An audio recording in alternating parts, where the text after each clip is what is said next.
This is Take 5. Hi, and welcome to Take 5, a not-so-ordinary movie review show. I'm your host, Eli. And I'm Donisha, and it's the season finale! Yes, it is. It has been a long, long season.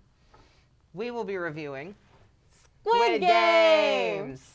There are definitely a lot of spoilers, so if you have somehow still not seen Squid Games, please turn away now. Calling all foodies to Hattiesburg, Mississippi. Take a bite out of the newly launched Hattie's Burger Trail, featuring mouthwatering creations from local eateries. So grab your bags because Hattiesburg is safely open for you. Learn more at visithburg.org and visit Mississippi responsibly. The day the world stopped was the day we found where to go.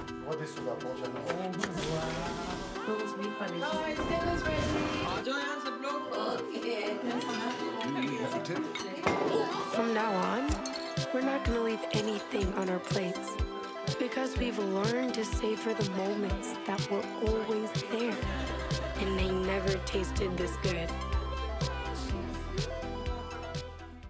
So, we're talking about Squid Games, so why don't you start by giving us a little synopsis?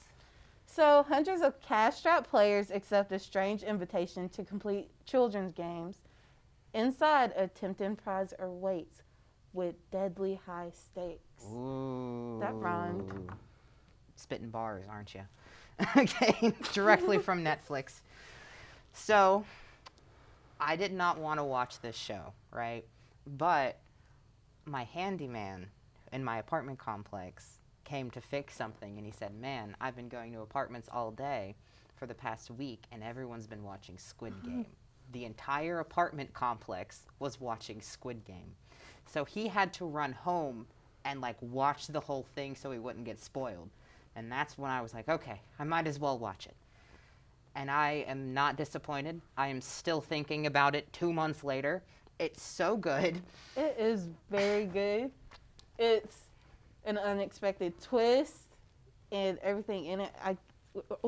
I'm not even gonna I'm not even gonna give you the ratings. We all know they're high, right? Yeah. It's It's apparently popular show. it's apparently on track to being Netflix's most watched show ever. Ever. So forget Tiger King. This is where we are right now. It is also so popular that SK Broadband, the South Korean internet provider, is suing Netflix because of how much the uptick in viewership was in South Korea. They're mad because all their internet's being used. They rarely use internet. I mean, I get it, but also, wow. But it's the one popular show that South Korea has. Can you blame them, though? I'm going to fight you on that, all right?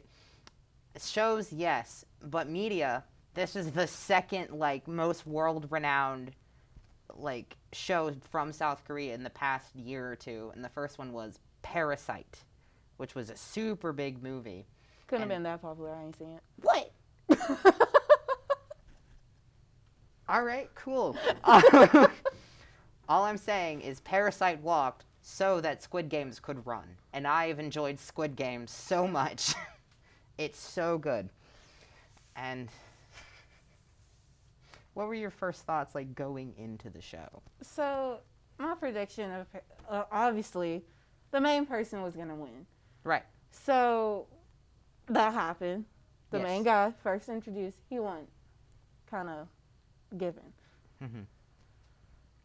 But the things that happened up to him winning, you would have never guessed that any of this would happen. Dude. I mean, there are just so many moving components to it, but it was so intriguing just as a show that I was I wanted to watch it all in one night, and I was mad that my roommate would not let me watch it all in one night. He was like, no, we're going to watch this an episode a day. And I'm like, what? Are you kidding me? I definitely did not do that. I definitely pulled an all-nighter trying to finish this movie before I had it at 8 a.m. and had to drive an hour to my 8 a.m. So I am so bad about watching things with subtitles, right? It's still in Korean, but they have a crappy overdub in English. And so I was just going to watch the dub. But everyone was like, no, you have to watch it sub, and plot twist, you should watch it sub. I did both. What? I can't do that. I can't do that. I thought I could, and then like I kind of just like I liked the show so much that I was like, I'm dealing with it. So you watched it in dub and then sub? That's painful. I can't do It that. was at first, but you get used to it. That's too much. I can't do it. But there were a lot of themes throughout the show, a lot of wonderful characters. I'm still bad at their names, so give me a second. Okay, one. Okay. Who was your favorite? Oh, my favorite? I can't pronounce her name. She was player 67. She's the one with the short hair. Mm-hmm. And the one from North Korea. Yeah. I loved her so much, and I was that's definitely so my angry about what they did to her. Yeah. That whole show did her dirty. She was definitely my favorite character, and when she died, I was upset. I cried, and I was just like, you know what? I'm done with this show. I lied to myself, by the way. I Yep. wasn't done. I had to watch the last episode, but why? I feel like she could have really won that game. Absolutely. Song Woo. That man is gonna, like, I don't care if he died nobly. I'm going to hate him for the rest of my life. And for all we know, he might not even be dead. Who freaking Oh, yeah, knows? he's definitely dead. Yeah, he should be. And he killed himself. Yeah, but I also expected the old man to be dead. So you never know. I don't know anything anymore. That is one of the parts that I was talking about, where you're like, Yeah, What? I know. We'll talk about that later. yeah, But we'll get to that. We'll get to it. Oh, It's just like, it was so many things that I just can't get into I'm forbidding you because from it's making me mad. It's wonderful. And we're going to dive way down deep into that when we come back. So stay tuned. We'll be right back. Free your spirit on Hattiesburg's new public art trail, featuring nearly 40 vibrant Instagram-worthy murals and sculptures. It's the perfect socially distanced activity. So grab your bags because Hattiesburg is safely open for you. Learn more at visithburg.org and visit Mississippi responsibly. Most of my family, they never graduated high school or even let alone go to college, so I'm trying to break that barrier. Every day after work, went straight to school, studied hard, and it paid off. I could not have done it alone. I see the future is really bright for me. The high school diploma is just added to the confidence, and now I feel unstoppable. Find free adult education classes near you at finishyourdiploma.org. Hi, welcome back to Take 5. I'm Eli. And I'm Donisha. This week we are talking about Netflix's Squid Game. If shockingly you have not heard about it, I'm positive everyone has at this point, though. It's all over everywhere. It's the next big thing forever. And I'm going to stand by that. But I think I'm going to stand with you. Yeah. Because that's Heck true. yeah. So first we wanted to talk about the games in the show. They're pretty brutal. And I think the first game is what really gives you the full spectrum of what the heck is going on with this. It's let's see, red light, green light. And that creepy doll. I've seen that thing everywhere online at this point. Oh my God. I've seen some terrifying videos of that doll. I think Lizzo dressed up as that doll for Halloween. Yeah, like I Are saw you it on serious? TikTok. It was insane. I love Lizzo. She's an icon. I adore her, but that was scary. And Oh my gosh. I think just the concept of like everyone thinking they're gonna play just like a friendly game of red light, green light, and then people being shot down like sniper style is horrifying on its own. But then the games just get worse and worse. I And think it was funny. In the beginning, okay, when the guy moved and he got shot, and the other dude was like, "What are you doing? You're stupid." And then he starts coughing up blood, and he's like, and he starts running. everyone starts running. And it's like he just got shot because he moved. Why would you run? I understand hindsight is 20/20, right? And like I understand that if everyone is running and moving and the purpose is to not move, then you think at some point before half of the contestants die, they'd be like, oh, we should stop moving. Just stop running. And I was like, oh, dude, stop moving, stop moving, stop moving. I was literally screaming at my television, please stop. But it was super funny as well. When the old man was just smiling, having the time of his life. That's when I first knew something wasn't right about that old man. Oh, Jesus. I thought it was because he was sick and he's just like losing his memory and everything. And he may think like, oh, this is a game. They're just kidding. See, I thought it was because he was suicidal. And he was like, yeah, this is a good way to go. That too. I'm thinking like, okay, he's already on the verge of dying. Maybe he's just like, let's just play a game and have fun. Right. Because Dude. like, I'm going to die anyway, basically. It's like that old man, through most of the game, I was like, he's suicidal. And then the ending came, and I was like, oh, okay, sure. I'm upset because he made me cry for him. I know. I was so attached to this old man. And I feel like he somehow manipulated it into being like that one guy would partner up with him just so he could have that dramatic reveal. Or that dramatic death. Yeah. And he wanted him to win in the first place. Did he? Yeah. How do you know that? When he partnered with him, remember at the end, they were talking, and he was like, he was the only one that would partner with him. Nobody would choose him. Right. He was the only one that was like, come with us. Yeah. So he wanted him to win. The old man wanted the winner to win. Yeah. Yeah, that makes sense. I feel like they had that connection. But then it gets sick and twisted, and then I'm like, ugh. That old man gets on my nerves. Yeah. And the fact that he was in the game, first of all, the fact that he created the games to begin with was pretty screwed up. And I have some facts for you. Oh? So I was looking it up and everything. I'm like, if this old man is over the games, why would they like try to kill him? Like, wouldn't they have things like trying to prevent him from actually dying? Right. And then I was like, oh, maybe because he's about to die, maybe he's just like, I want to be in the games. If I die, I die. Right. And in the end, he did not die, even though he was shot.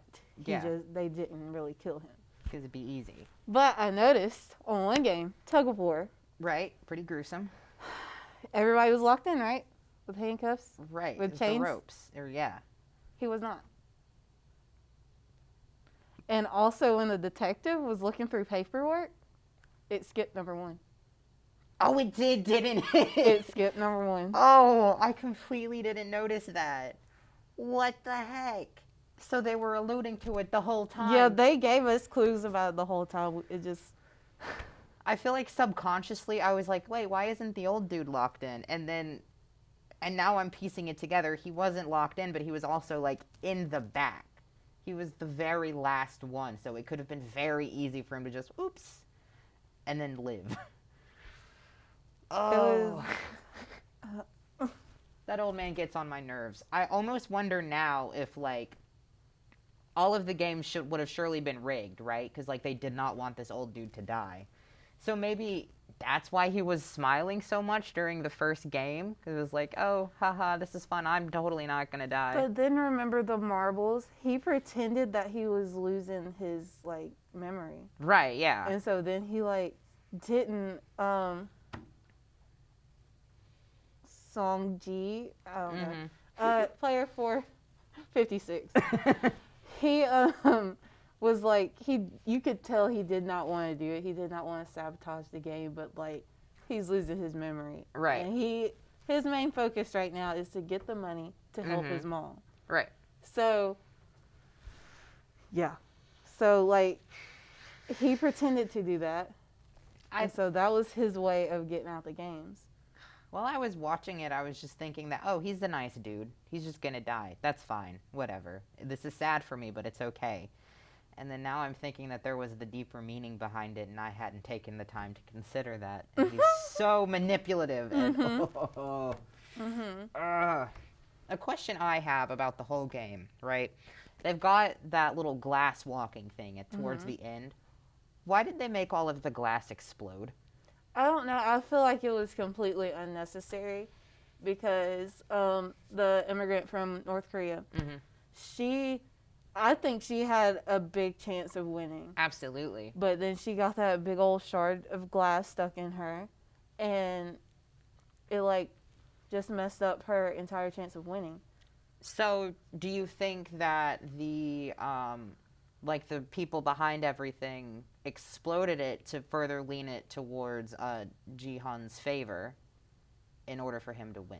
Because at that point, this isn't entirely based around, ooh, what would be cool to see at the end, right? It's just a bunch of old rich dudes that are like, okay, this would be super fun to watch. Do you think they kind of decided that, okay, seeing these two best friends go up against each other would be the most appealing ending? But at the same time, you don't know where the glass is going to go. Yeah, that's true. But I feel like these people... Yeah, they probably actually like just stuck her with it, and then she Honestly, they probably did. I don't know. I feel like it was unnecessary. I get like, oh, like that's the thing. Like if they didn't make it off in time, then it was just gonna blow up. Right. But they could easily just like had them automated to slip them off or something like that. That would have been nice. But they blew the whole thing up. Flair for the dramatics, I suppose. Yeah, I guess it wouldn't be as dramatic to just make them fall. I think that's just what rich people do, right? They've got like solid gold toilets, dramatic. They've got 5 million cars, dramatic. They explode glass into a North Korean player, dramatic. I don't know. But I do have a question for you, okay? So, the first game, they leave because due to a vote, right? Everyone's like, okay, yeah, you can all leave if you all want to, but you have to vote for it. Decently civil, I guess, given the circumstances, but still a little weird. And then they're given the option to come back. Would you have gone back if you were given that second invite? No. Why not? Because, like, I know that I'm going to die. It depends. Okay. Me, I'm not struggling with money so much that I would kill myself for it. Right. That I know I'm going to die. And then if I win, okay, yeah, I got all this money. But me in those games, I would have died. I would have died. And so I don't know. Like, of course, you don't know what to expect. You don't know what games you're playing. Mm-hmm. But it's just like, I've never been good at tug of war. I don't have any upper body strength. I knew I was going to die right when I saw that. Like, I just can't imagine myself going back in there just for money. See, I feel like if I was in that situation where the option was to either A, stay in a crappy low-income situation where I would probably be killed by like people trying to collect debts on me, or I could die doing these cool games and kind of maybe get a chance at getting money for my family, maybe kind of, sort of. I would totally, if there's not really much of a choice, right? Like, you're going to die either by being poor or by trying to get money. I mean, when you put it that way, yeah, I agree with you.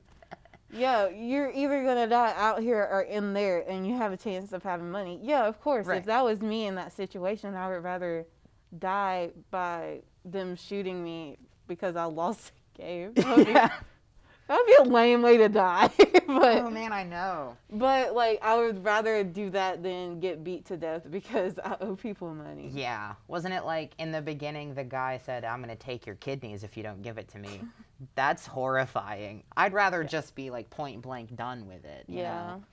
But I think that brings, like, ethical questions, and I think that's part of the reason people like this show so much, is it brings forth all of these, like, ethical dilemmas relating to the class system and, like, all these rich people versus if you're poor, there's really no winning.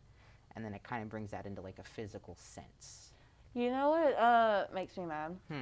Okay, so the game with the cookie, what is it called? I can't remember the name. Dagonia? Hold on. I have it. Hold on. I did research on that cookie. Delgano. Yeah, that. But I don't understand why Sang-woo, they're trying to help each other. Right. And he lets 456 pick an umbrella. Because, okay, Sungwoo continues, I'm going to say this many times, to be like my least favorite character in the world. You see multiple times throughout the games that he does not ultimately care if like his best buddy in the world dies, if it means he can get this money. Because I'm going to argue in his favor for a second here, even though it makes my skin crawl. He has so much pressure put upon him by not only his best friend, but like everyone else in his life, because he's like the golden child, right? And so he's so eager to keep that title and like weasel himself out of like a bad situation so he can keep making his mom proud and all that jazz, that he's willing to kill people for it. And that is terrifying. So I kind of get why he's like that, but he shouldn't be like that because I hate him. Yeah, I don't know. I know that 456 was willing to help everybody. Right, yeah. And then I don't think any other person was actually willing to help others except for that couple, which was sad. Dude, the couple, oh. That was sad. I think the whole thing where they were like, okay, let's play marbles together and then we'll fight against these other teams. That was messed up. They went in with the tug of war frame of mind, and then they ended out widowed. The whole game just makes my skin crawl, and I think that's part of why I liked it so much, because it's like you're driving past a car wreck, right? You kind of have to see what happens. Yeah. It's like, ooh, what happened here? Just morbid curiosity. And that's part of the reason I think it's so popular. And also, I think in America, we can kind of relate to the South Korean, like, issues that they're talking about in terms of, like, class struggle. So, you know, that's pretty nifty. Yeah. But we're going to have to talk about the ending in the next segment.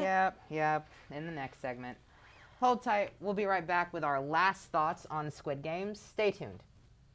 I got the vaccine to not only protect myself, but to also protect my family and friends and my community. We go to our doctors when we're sick, when we're not feeling well, and we trust what they give us. They give us a prescription, and we take it to the pharmacy, and we take it, we start to feel better. So trust your physicians. I'm Dolores McNair, and I'm Assistant Dean of Students at the University of Southern Mississippi. Trust your doc, get the shot. Do you know your HIV status? When you do, you can take control of your sexual health. HIV self-tests give you the power to decide when and where to test. You just swab and stick it in the tube. In as little as 20 minutes, you'll know your results. I love that it's confidential and quick. It's important to know my status. It's cool to know, you know? If we all get tested, we can stop HIV together. Learn more about HIV testing, including free HIV self-tests at cdc.gov/HIV self-testing. Hi, and welcome back to Take 5 as we discuss our final thoughts on the hit Netflix series Squid Game. So, let's talk about the gangster All right, story. yes, please, I'd love to. So, this gangster, he is obviously broke as well. Everybody's broke. Yes. But he gets in this big fight and he murders somebody before he has to go back into the games when they all got released because nobody wanted to play it or whatever. He got in this big fight. People were trying to kill him. Right. Then he killed all of them. Right. And so he went back in the games like bigger and badder than ever. I don't know if it was his taste for blood or what, but he was... It was definitely taste for blood. Ugh. It was definitely taste for blood because he was ready to kill everybody. The lights out scene. Mm-hmm. Dude, The that was lights out crazy. scene. He basically formed an alliance with a few people. And the doctor. And the doctor. The doctor was like the one performing all these organ transfers when somebody would die in the game. He would perform organ transfers. They would sell organs. Right. It's basically what the game was for. And so he had the doctor in there, but the doctor, was he in there in the lights out scene? No, I think he was like in the basement committing crimes while everyone else was up top committing crimes. Okay. It was insane. Yeah, it was just like a whole bunch of people got murdered. Lights out. I think at one point I did the math on it, but I cannot remember how many people died. But I would have loved to see if they had just not done that, how many people would have actually died in the games. Right, and I don't know. I feel like it was just their way of speeding up the games. Yeah. But yeah, whatever. Anyways, so one of the people in his alliance, his little group, was the girl. Right. Her name was Hanmi Neo. I think so. She was annoying, so annoying at first, and then she ended up being one of my favorite characters. I loved her the whole way through. Okay, I love watching just the craziest woman in the world just do her thing. She was girl bossing all the way through till the end. She talked so much and learned so much about everything, and then he betrayed her during tug of war and didn't put her on his team because he wanted strong men. He knew what was going to happen because the doctor was telling him what was going to happen. He did her dirty. I think that she was one of my favorite characters through the whole game. Like, even who ended up being my main character, the one from North Korea, I wasn't, like, completely set on her until, like, the second half. Yeah, I wasn't set on her either until about the second half. But, like, that woman, she came in and she showed the most personality off the bat. And I was like, this is the kind of crazy that I love. Yeah, she was the only one that wasn't really shy, I guess. I don't know. I just didn't like her the first time. She was just annoying to me. But I knew I liked her when she told him she would get him back for not putting her in that group. Dude. They're supposed to be in game. Oh, And, dude. oh my gosh. She kept that promise. I love it. See, that was just the epitome of all of her, like, just don't mess with me kind of attitude. Is like, okay, if I'm going down in this game, I'm going down with you, the one who screwed me over. And she just tackled him. And But you know how awkward that would have been if it wasn't the one that broke. I know. I feel like he wouldn't have messed with her again, though, because she would have done probably would just, like, rolled him off of it. Pushed him. I would have loved to see her go to the end, honestly. But it was so funny. She just locked her hands and she was like, "You're not going anywhere." And then just... Now you're going to die. How do you they like both that? died. I hate that she had to kill herself in the process, but I know she died happy. See, I would have loved if it was her against Ji-hun, like in the Squid Game finale. That's just how much I wanted to see her succeed. Yeah. I would have much preferred if she was there versus Song-woo. Like, I get it. I feel like she was a stronger, one of the stronger members. Absolutely. But she just had to take herself out because she had to take him out. Mm-hmm. And I understand, right? Like, the writers were like, oh no, the bigger reveal would be if it was the two BFFs against each other. I don't think it would have been. No. I'm sorry. I just hate Song-woo. I hate him. What he did to Ali, that was screwed up. Oh my gosh. He has a 1-year-old and a wife. I know. That was like a legitimate child, like a baby child. Right. And I'm just like, you killed, like, he was so nice to him the entire time. And he was like, sir, everything, like, being so nice and polite. Right. And then you kill him. I would have preferred to see Ji-hun die than Ali. Yeah. But here we are. Honestly, I was thinking, like, I knew that the immigrant from North Korea was going to lose. I knew that. The murderer, Sung-woo, I knew that he was going to kill her. I knew, like, even How did though... you know? Because I was struck by surprise until that scene. Because Song Ji-hun looked away for a second. Yeah. You can't look away for a second. He was trying to get her help. Right. I knew she was going to die in that moment. When he was at the door and away from her, she was going to die. And I guess he argued that it was like a mercy killing because, you know, no one was going to help her. She was just going to bleed out. But still, give her her last moments. But it's just, like, I know it, like, hurt him when he, like, they finally opened the door, the Mercury in the box. Oh, I know. And I was like, oh my gosh, that's so sad. I would have just gone up and stabbed him. Like, boop. Right. I hate you. But their fight in the end. Oh my God. That fight gave me so much anxiety. I honestly don't know if I like Ji-hun that much as a character, just because I know I've been arguing that Song-woo is so mean, but Ji-hun is too nice. Like, Song-woo deserved to be killed. No one deserves to be killed, but, like, as a character, I would have been completely fine if he died. But part of the reason that the other North Korean girl did not make it is because Ji-hun wouldn't just, go shank him a little bit on the other side of the room. And I don't understand their relationship together. Like, Ji-hun is just so infatuated with Song-woo, but, they get on my nerves. No, because that's his childhood best friend, and he's just like, oh, he's doing so good. Right. And then, like, he saw the news where they were looking for him, and he's like, that's not true. Everybody's bragging about him. His mom's bragging about him.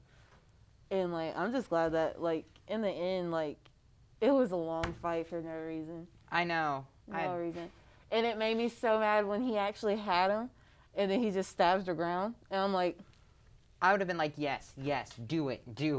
I was like, do it. And then he stabs the ground because he doesn't want to kill him. And that's when it gets on my nerves, when people are just too nice in a show. It's like, no, like, he killed one of your friends. He's trying to kill you. Right. He wants to win. He's he's gonna die. Like, I feel like they would have killed him anyway if he had not killed himself. Yeah. Because, dang, they don't let anyone live. I really thought that, like, most of the show, though, I think that's where I got kind of shocked by the ending, is I thought that multiple people could win. Like, I just assumed that, oh, they have that big hunk of money. They said everyone who makes it to the end can get a portion of it. It's like, that's cool, so there's multiple winners. And I really thought that all 3 of those finalists were going to win. And then when I realized they had the dinner, I thought they were too, but I was like, no, they're not going to do that. And just the drama of, like, the North Korean girl, like, eating dinner, and she's, like, bleeding out. And then she's, like, grabbing her knife, and she's like, I'm ready. Yeah, it's like, please, I'm going to take you out. And it's just like, I don't know. Okay, so, yeah, Ji-hun won. And he wasn't happy about it at all. No. And then comes it was like, oh, my gosh, this was so predictable. When Sung-woo's mom was like, I haven't heard from your mom in a couple days. Yeah. I haven't gotten to check up on her. I'm like, she's dead. She might as well have been dead. Like, that's just the icing on top of the crap sandwich, Because I feel like they were trying to prove something of, like, even if you have all this money, it can't buy happiness, because, like, spending time with your family is what buys true happiness. But then they also have the message of, like, hey, these guys who have a lot of money are sure are happy watching you die. And it was a confusing last message, but I was deeply intrigued by how Ji-hun reacted to his mother dying, and he was just like, no, I'm not touching a single bit of this money. Yeah, like, what? It was like a year, wasn't it? Yeah. And he got like a couple dollars. This man went to the bank, and he was like, and he's supposed to have all this money, and he asked the bank manager for $20. And I'm like, I was like, what? And he was just sitting there like, you have all this money and you're asking me for something? Yeah. You'd think that by that point, you already have the money. You might as well, like, put it to some use. And then he waited a year to take Min Yao's, like, brother out of the orphanage and give him to someone else. Which is like, I get it, you're traumatized, but also you could work towards doing something beneficial. Yeah. It was just, I don't know, it was just, of course he was living worse than he did before he went to the games at that point. He could have continued running his mother's shop. He could have, like, done a lot of things. Right. But he just decided to be homeless. Let's go back to a topic for a second. Okay. So, as I stated before, the detective was looking through information. Right. I didn't say who he was looking for. His brother. Yes. And his brother was, like, the manager of the games, like working under the old man. Yeah, dude, I've been confused on, like, how did that recruitment process go? Because as I was watching it, I was like, okay, maybe every person that wins the game ends up, like, being recruited to host the next games and so on and so forth. But that's not how that worked, because the detective's brother did it from, like, years ago. And that just didn't... So where are the others? Right. Like, what happened to all these other people? And I've heard that there's going to be a season 2 of Squid Game. Yes, there definitely is. It's been confirmed. I'm so excited for it. And I hope that answers more of my lore questions. I have a question for you. Okay, what's up? Do you think the detective is alive? Honestly, I hope he is. I genuinely hope he's alive because I was very interested in seeing that dynamic between the host of the games and the detectives. But also, who are they going to get to continue the story? And, like, I get they're going to have Jihan, like, try to take them down. But I feel like also having the detective around for that would be great. And as we've learned in this show, if you do not physically see the dead body, then they are not dead. Yeah. The old man. Mm-hmm. So, I don't know. Okay. So, I agree with you. I think he's alive. Mm-hmm. Mm-hmm. I think he's very much alive because they did not show him, like you said. But when he was pretending to be one of the henchmen or whatever they're called, I noticed that some of the other henchmen watch other henchmen while they're sleeping. Mm-hmm. And the manager guy, his brother, also watches the players and the henchmen while they're sleeping. Right. They don't wear their mask when they go to sleep. Mm-hmm. So did he notice that he was there? I don't understand. Like, how did they skip over him and not notice that? I guess, I mean, to be fair, I guess you can't watch all of the henchmen at once all the time, but I kind of thought that at least the host was getting suspicious. Because remember, others were getting suspicious about it. Right. Like and the they ones... kept watching him specifically. Maybe it was just that since he was taking the role of another one who was involved with the organ harvesting, he was like, he's fine, that's just him. Because, if you see the other person's, like, real face, then that's, like, a sign of shame in this realm we're playing in here. So I guess I could understand why they didn't do it, but he just acted so out of character. I expected there to be more suspicion. That's what I'm saying. Like, he was, like, when he went in, he was a shape, and apparently they answered to a higher shape. Right. So then he figured that out, and he was like, oh, I'm going to be this so I can boss everybody around. Yeah. And it won't be suspicious. You'd think that they'd, like... Well, I don't know. They didn't have numbers marking them, did they? It was just like you scanned the wristband. The shape and the scanner. So I guess it makes sense, but I feel like there are other ways that detective could have gotten out of that situation. Like, he didn't have to be jumped off of a cliff. So, also, I want to talk about something real quick. Okay. Jihan and his red hair. His bright red hair. I mean... Looking like my pen right here. I mean, I liked it, okay? As someone who has had red hair on and off since 8th grade, that's what I'd like my hair to look like just as a person. I just feel like, okay, there's really no judging him. He literally survived these games. He's hope how exotic. You can. But I'm just upset that he was getting ready to go see his child. Then he sees the game starting again, and he decides to go back into the game. Dude.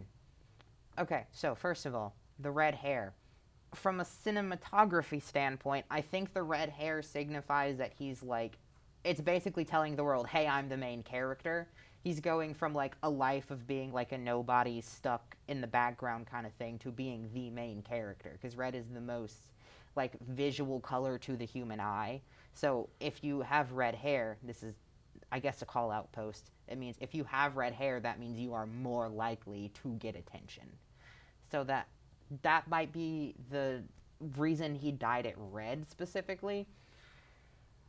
I forgot the other point I was trying to make. I got so enveloped in this mind think here. I mean, we'll figure out why he chose to have red hair and why he chose to go back in the games. Absolutely. In the next season. Dun, dun, dun. Dun, dun, dun.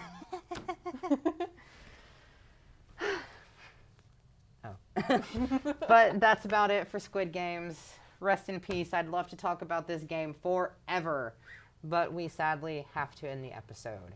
But first, we would love to thank all of our viewers for staying with Take 5 for the entire first season. Shout out to Dr. Simpson. And thank you so much to our behind-the-scenes team. Thanks to our director and producer, Lenoir. And thanks to our assistant producers, Ziani Furge and Maya Gibson. And finally, not finally, but thank you so much, our video operator and man behind the camera, Garrett Groove. And also, thanks to our advisor, Jonathan McGowan. Yay! Oh, Eli, I'll miss Take 5. Aw, me too, probably. Okay, y'all.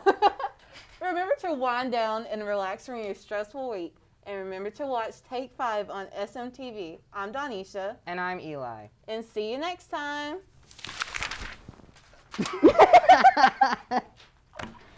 Well, now I gotta pick this up. We're done.